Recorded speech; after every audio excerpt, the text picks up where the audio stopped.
Di bawah piramid ini ada labirin yang mengagumkan. Piramid Amenemhat ketiga di Hawara terkenal dengan kompleks makamnya yang sangat rumit. Ahli sejarah purba menggambarkannya sebagai salah satu labirin terbesar Mesir. Kompleks ini mempunyai banyak bilik, laluan dan ruang tersembunyi.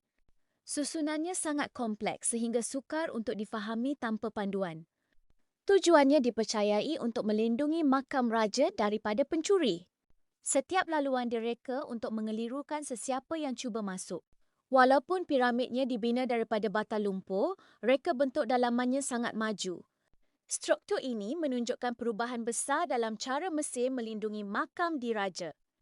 Bukan hanya membina tinggi, tetapi membina bijak. Malangnya, banyak bahagian kompleks ini telah hilang akibat masa.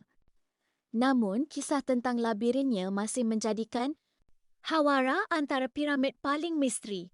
Jika anda suka fakta macam ni, subscribe kami. Sebab setiap hari kami upload fakta misteri dan sejarah dunia.